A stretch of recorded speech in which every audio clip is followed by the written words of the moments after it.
What is up, everybody? TDR back on location. Last month we were in California, where today we're actually in Manassas, Virginia. With who? Jushi Holdings and their 93,000 square foot processing facility. They're only one of 4 cultivation processing facilities in Virginia. This is a big operation, so we're going to show you behind the scenes as to how this has grown, how it's processed, and more or less how it's extracted as well. We see some of their biggest brands like Sachet that hit the shelves. We'll get an idea as to how this all comes to fruition from seed to sale. So AV is going to walk you through with Chief Strategy Officer Trent Woloveck, probably one of the most knowledgeable people in the space. But look, when we look at Virginia as a whole, this is a massive market. It's a sleeping giant. As much as $4 billion, many people are thinking that this market could be. So you can understand why Jushi has a big focus on this market and why a lot of people, like they say, we need new markets to go online, where Virginia's the next, as adult use will go live next year in 2027. So this is a 93,000 square foot cultivation facility. They want to grow as much as 250%. They're investing more than $50 million on top of that. So big opportunities on the horizon for this company, for this market. And again, we'll show you all the details as to what they're doing now, more importantly, what they're going to be doing tomorrow, meaning into the future. So let's go have a look here inside in their latest TDR Trade to Black on the road. Let's go have a look, everyone.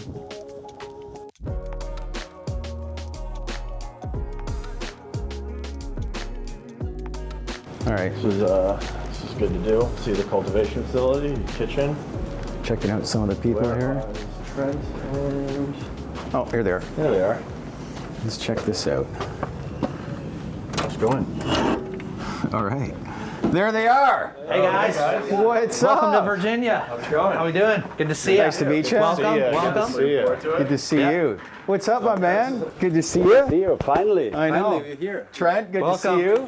Welcome. Nice, Sleeping giant. nice, impressive building. Yeah, we're excited to get this started. We're continuing to grow the medical market, and then we got adult use sales July 1 of next year. So really exciting. This is only one of 4 processing facilities, one of 5. No. The HSA is tracked, but as far as the processing facility, it's... There's 4 operational licenses. There's a 5th that's being built out right Gotcha. now. So.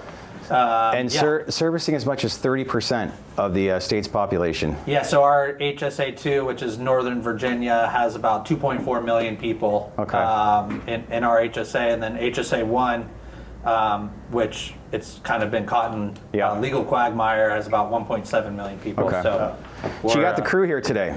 We're ready to rock and roll. Dre, Mr. Strategy guy himself. And ready already. Mr. Creativity. I like that look. Yeah. Well, listen, I'm going to step aside, let you guys kind of handle things over. AV obviously knows all the ins and outs as far as how it's grown, extracted, and processed, and I know no better person to explain that than you. So I'll let you guys kind of take it from here, and we'll learn a little bit more, everybody. So check this out.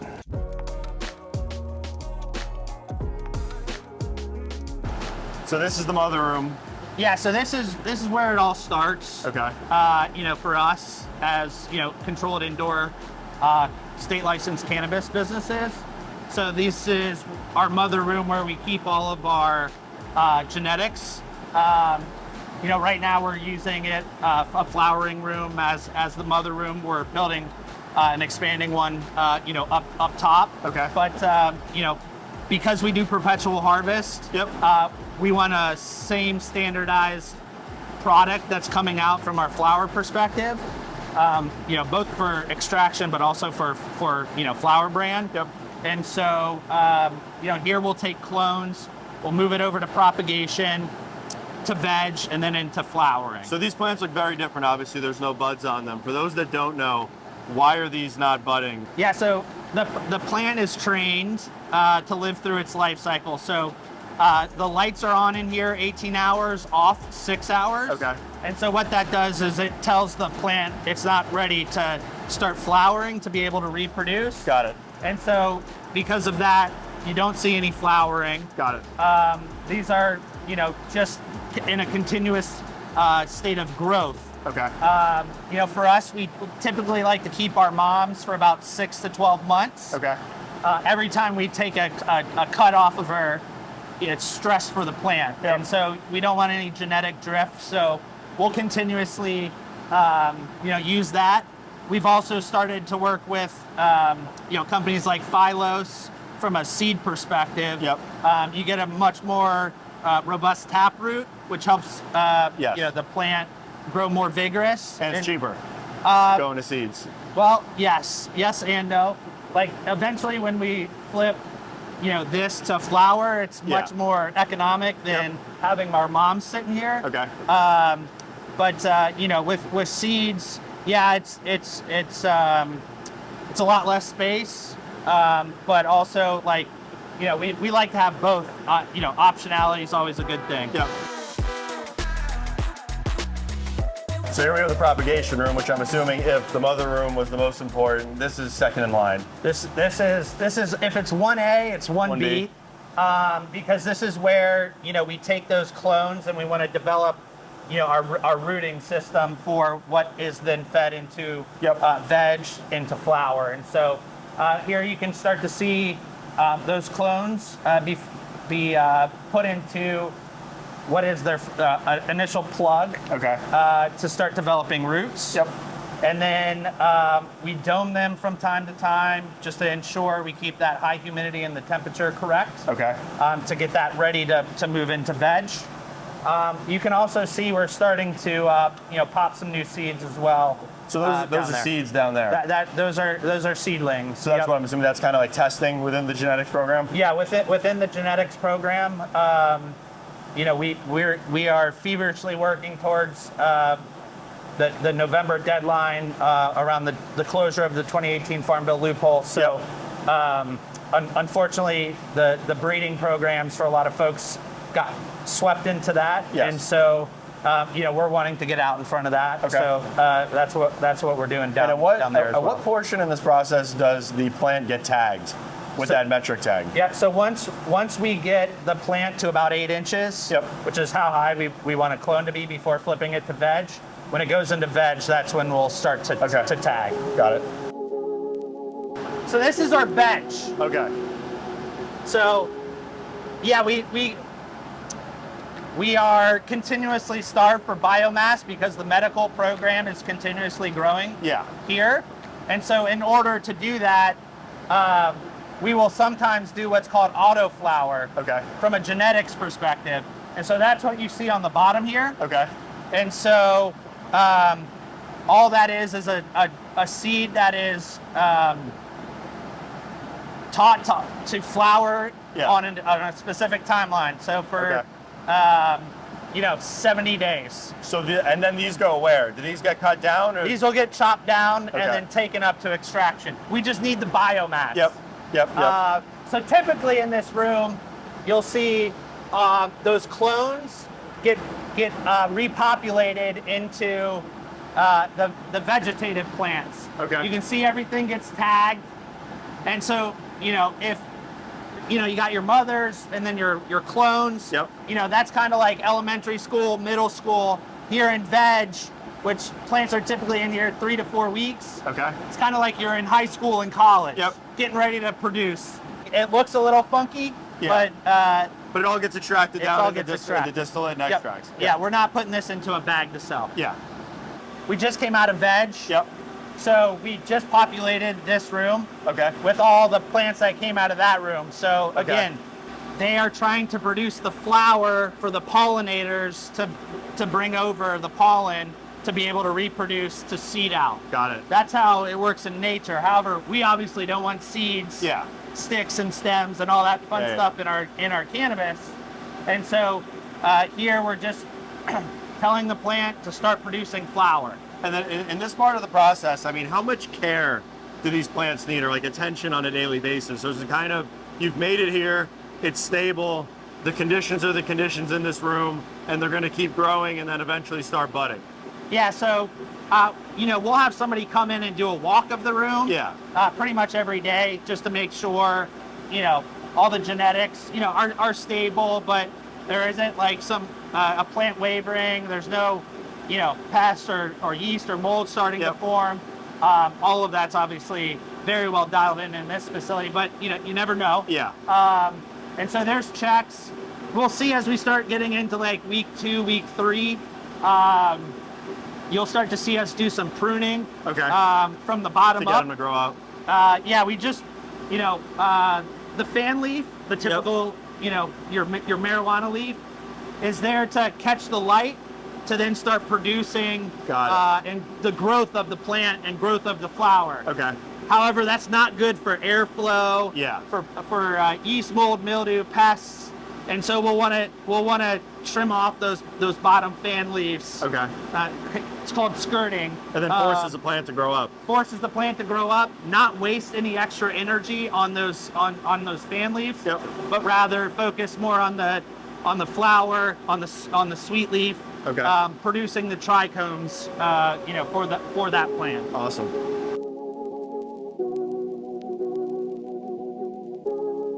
Here we're kind of in like week 4, week 5 of flower. Okay. So you can start to see from, you know, that last room where we had just planted. Yeah. Did that 12 and 12 cycle.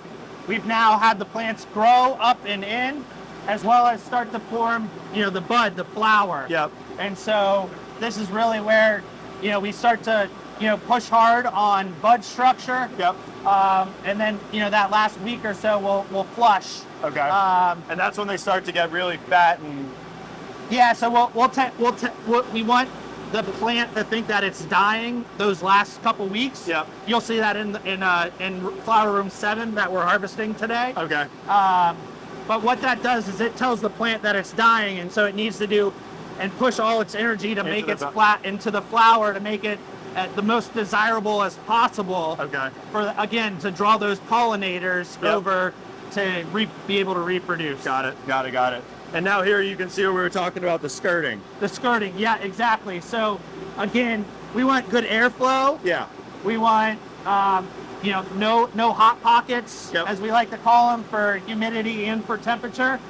And so in order to do that, we'll skirt the bottom of that plant to make sure we have good airflow and circulation for humidity, for temperature, and then, you know, no excess wasted energy for the plant. Yep.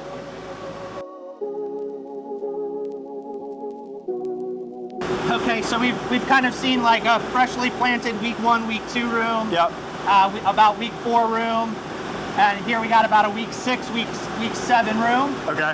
And so here you can kind of see we've stripped all the fan leaves. Now we're really just focusing on pushing that flower production, bulking that up over like the last 2-3 weeks of the plant life cycle. What's the time difference between this room and the room that we were just in? It's about 2 weeks. Okay. So they look significantly more different 2 weeks in. Yeah, so about every 2 weeks you'll really notice the difference of the plant. Okay. So typically what you'll see, that's the sticky white, is they're called trichomes, and the trichomes are where all the cannabinoids and the terpenes are. And so you can kind of see on this plant that frostiness, and so it's starting to form you know, here for that plant, and that's what we're trying to develop you know, over this last 2-3 weeks of the plant, because that's really where you get, again, all that potency and smell, flavor. That one smells fantastic. And so this one's a little citrusy. Yeah. And so orange almost. Yes. And so, you know, again, kind of, we've seen the consumer and the patient who's not, you know, quite used to consuming cannabis here in Northern Virginia tend to go a little bit more towards that citrusy, fruity aroma than say like those gassy, stinky, earthy, you know, type genetics. Makes sense. So makes complete sense. And now we're going over to the main flowering room that's getting cut down today. Yeah. So again, after about 8 weeks, we'll want to chop down, and so that's what we'll see, which is you know, the final resting place for the plant. So expect larger, thicker buds ready to get cut down and processed. Exactly. Awesome. Yep. So we're here in our cultivation room, flowering rooms. We're going into a room now that we're harvesting as we speak. So after about 8 weeks of flower, this is what we come to harvest the plant. We do what's called a perpetual harvest.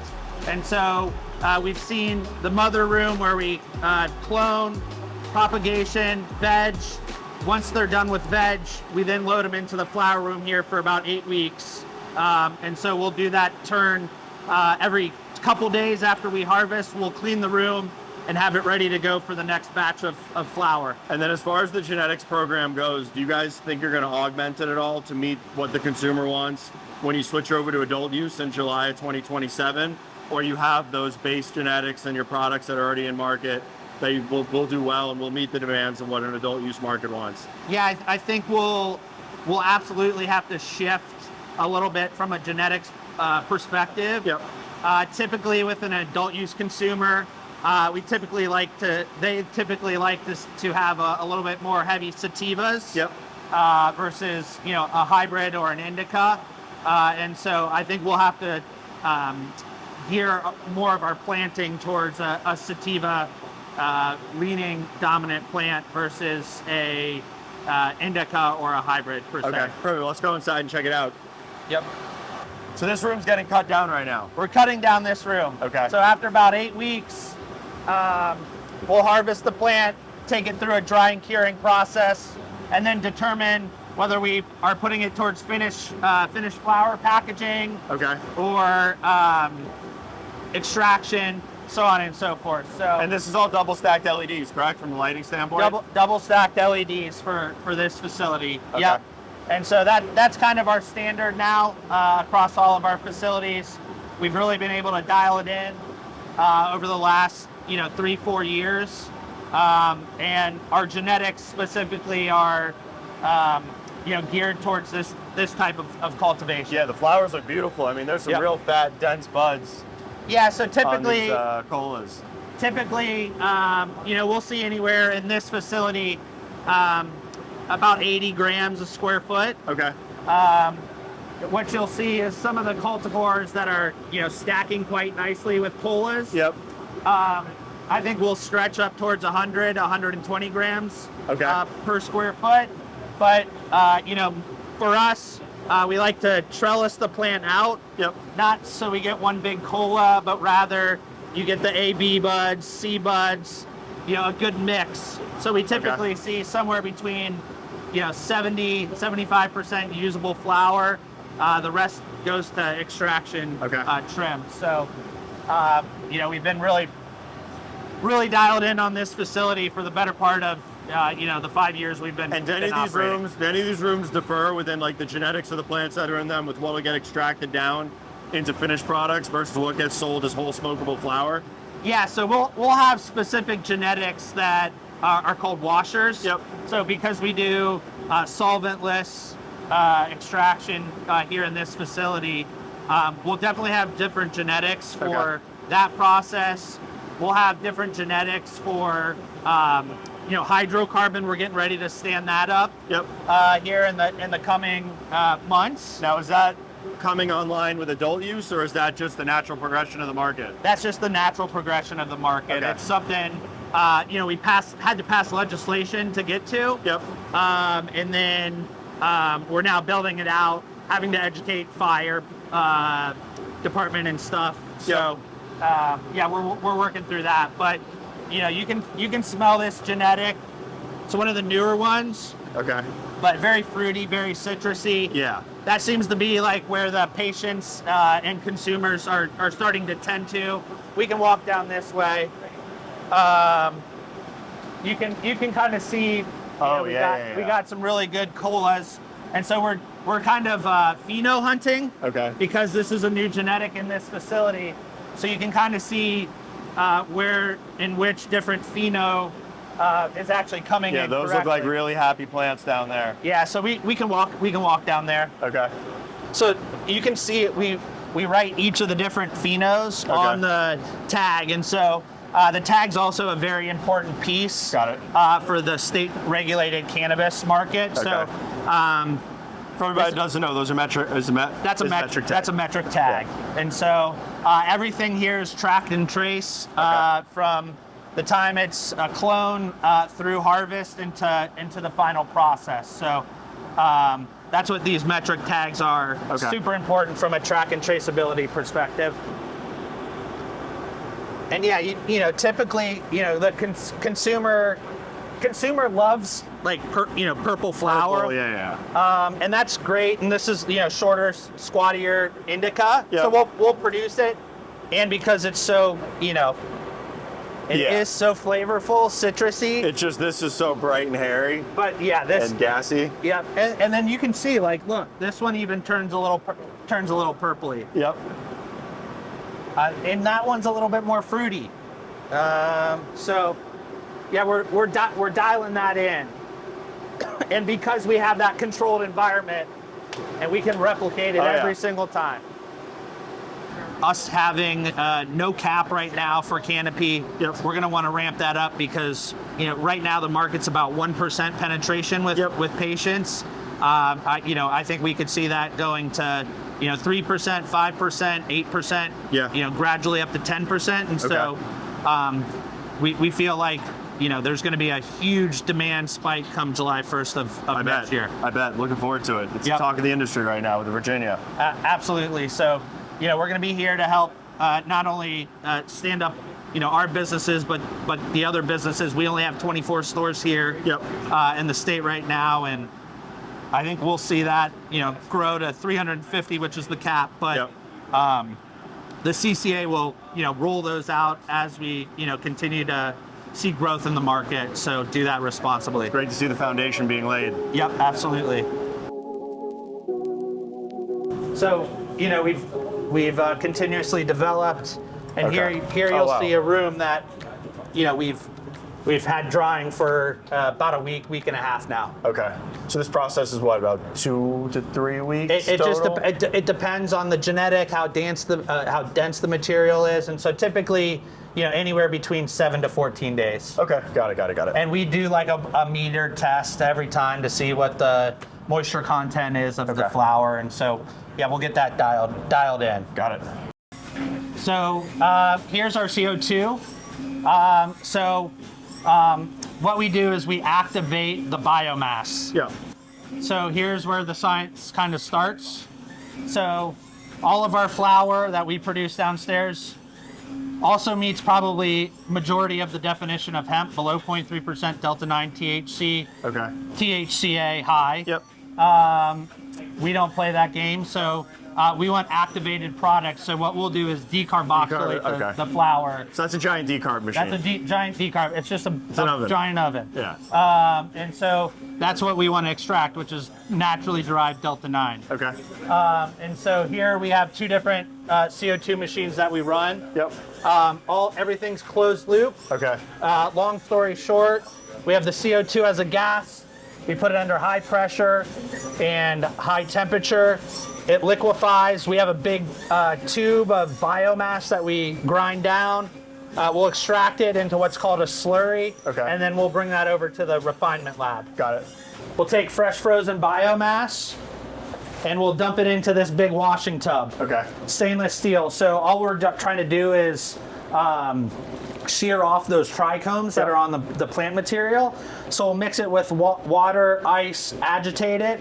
Once it's been washed for a certain amount of time, what we have is different micron size films that will then catch all of those trichome sizes. It's a little different than the 50-gallon garbage cans I've seen with just nobody's doing a witch's brew. Yeah. Very clean, very sanitized, making sure we can pass all the testing.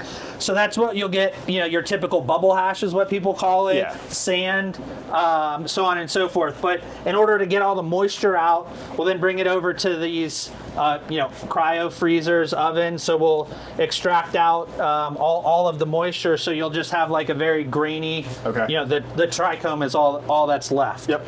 So then from there we can use that into a finished product and or press it into an oil. So we'll go see where we do all the refinement of the extracted material. All right, so after we get that slurry out of the CO2 machine, we want to make sure all the solvents are out of it. So what we'll do is we'll mix that slurry with ethanol. Yep. We got to burn off the ethanol, but also make sure any of those impurities in the oil, that are left over from the biomass, from the plant material, are removed as well. And so what we'll do is we'll mix it with the ethanol, we'll freeze it, and then we'll strain it out. Okay. That's what you see over here. It's all the plant fats, all the plant lipids. Got it. We'll take that material then and put it into a globe here. And so the globe has the ethanol and the cannabis oil. Yep. It's a hot bath. So that hot bath will then burn off the ethanol. It'll get reclaimed in that coil, hit the very cold coil. It's negative 22 degrees. Recondense into a liquid, so you have the ethanol left over here and the cannabis oil left over here. Got it. So you can reuse that ethanol in extract. Yeah, so we'll use it a couple times for the extraction, and then we'll actually use it to clean the facility. Okay. After we have the cannabis oil, we can take it over to the short path distillation machine. Yep. Refine out any additional, plant material or extract individual cannabinoids. Got it. And/or terpenes. We've done the refinement piece. Yep. We're now ready to take that either oil and/or a rosin and put it into a finished product. Got it. Here in Virginia, we're very fortunate. We can pretty much have any and all products in the medical program. Yeah. Obviously, that will continue forward to adult use. So Yes. we do a bunch of vapes here. Okay. The lab, we're getting ready to launch Van Golden, which will be a new brand for our resin when we get hydrocarbon up and going. Okay. A lot of the different brands, Tasteology, we make here at this part of the process. So here we do our vapes. We're gramming out concentrates right now. Okay. And so let's see here. We're doing. That looks like a live rosin batter. Oh yeah. That's nice. It's a rosin. Yeah. And you can smell that. That's pretty good. That's real nice. So we're doing that. We're packaging that up. So that'll be in our lab. And then if you come over here, we've done chocolate bites here. Okay. We do chocolate bars. We have gummies. We're packaging gummies right now. Okay. Tasteology is one of our top sellers. Okay. Here with a litany of different flavors that we continue to kind of R&D and roll out. Got you. You'll see we got espresso chocolate, milk chocolate, blonde chocolate, bites or bars. Okay.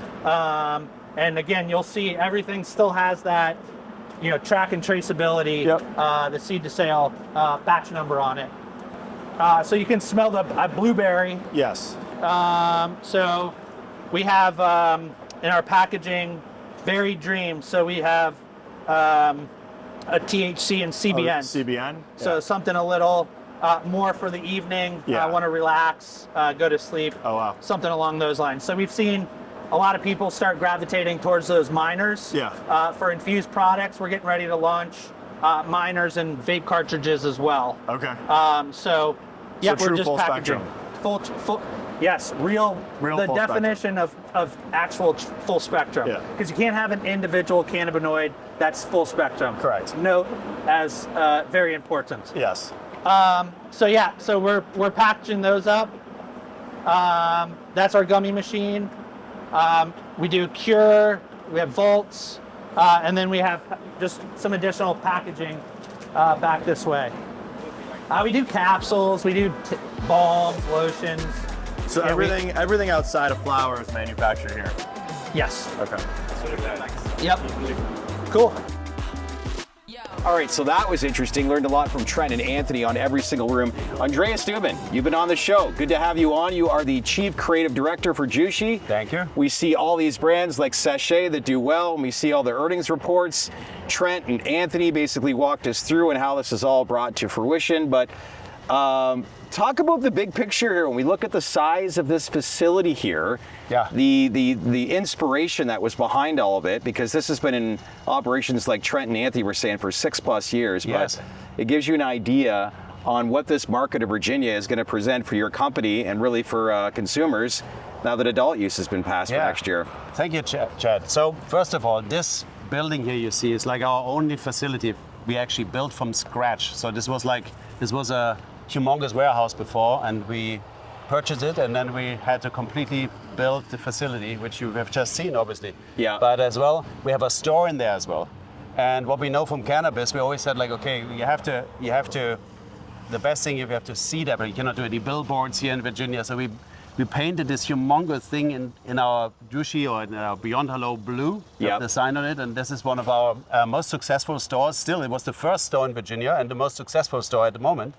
And it is humongous, this building, and it was built out in phases. Trent explains this already, but it's like so interesting how the vision of the business people in the company like look forward and like took the risk in purchasing this oversized building for what the market was now as a medical market. Now we can ramp up. Now we have the space, and it was already planned out a long time ago, and that needs a big vision from the whole executive team who like planned this out and took actually the risk to bet on Virginia, which is now fantastic that finally comes to fruition. I think it's important to understand who you are as well. From LA, you've won Emmys, you're the chief Grammys. Grammys, excuse me, but Chief Creative Director. It's incredible some of your background, but I think what this industry kind of faded at one point and really didn't acknowledge from the get-go was brand recognition. What's your brand? What do you stand for? And how does that then segue into different strains that you guys are basically developing and producing right now?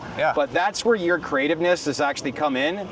I think you're starting to see it more now of the cannabis industry. Of course you are. Yes. But this is something that you guys have implemented for the past 5 or 6 years. Yes. So what's that meant, I guess, and what's that translate into now that you've invested that time and effort towards this? So it's a great question. Thanks for asking that, because I come from a background from real advertising, Saatchi & Saatchi, big agencies where we had like real brands as customers, like Coca-Cola, T-Mobile, Guinness. So this rollout of these brands, and our most important brands is not only the brands, but it's as well our retail brands, Beyond Hello here, and then as well like Nature's Remedy and New Leaf in Nevada. So we have 3 retail brands, and these retail brands are the first most important because they have to be recognized from the street. Seeing here that building, everybody who drives by here, thousands of cars, they actually see it. So that's important. But we kind of phased out this whole brand approach as well, because the brand itself or the product is not that important. Like, you cannot build this overnight. You cannot build a Coca-Cola overnight. So you have to actually prove. The proof is in the pudding, as I always say. So if you have good product, great product, then that reflects back on the brand. And the new brand visions like Apple or something. Apple has never done much advertising. Tesla doesn't do any advertising at all. They just bet on their product, that the product and the word of mouth takes over. Well, listen, we look at this building's blue and white, the branding, the 90,000 square feet, so I'm sure that's brand recognition in itself, but you can understand why Virginia is this big sleeping giant. You're bringing kind of your West Coast branding style from LA to Virginia, but it's a huge illicit market that's about to turn into a regulated market next year. And then you talk about just you guys with the health services areas broke up into 5 different parts.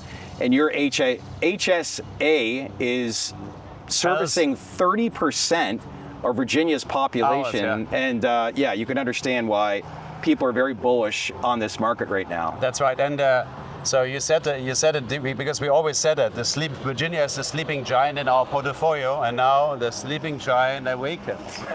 Right? Well, I think it's finally. We need new markets to come online, but Virginia, some say it would be as much as $4 billion. So you can see why some of the companies here have a very, very important strategy, and Virginia is at the forefront right now. But you talk about all these companies, including Jushi as well, and yours, and you can see why, this is a big opportunity that finally came to fruition from Governor Spanberger.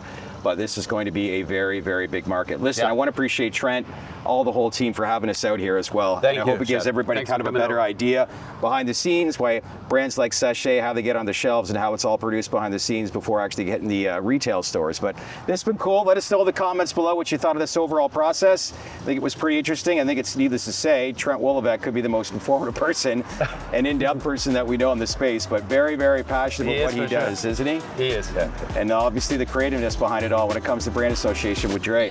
But this has been good. Again, make sure to like, subscribe, smash on that bell for all notifications. Stay connected with us here at TDR on location in Arlington, Virginia. Take care, everybody. Hey everyone, thanks again for watching here today. Listen, if you're getting value from us here at TDR, make sure to check us out at TDR Plus. It's our exclusive membership community. Why? Well, you'll see CEO interviews that go beyond business, showing a personal side that you won't find anywhere else, including the biggest names in the industry. Plus, you'll get insights from analysts and day traders on where the industry's headed, both short-term and long-term, and a direct chat group with our team. It's only $7 a month, just 25 cents a day, and it helps support everything we do here at TDR. If you want to join, just click the join button below and become a TDR Plus member today. And once again, a big thank you for being part of our community. So that's it for today. And again, thanks for watching, and I'll see you next time.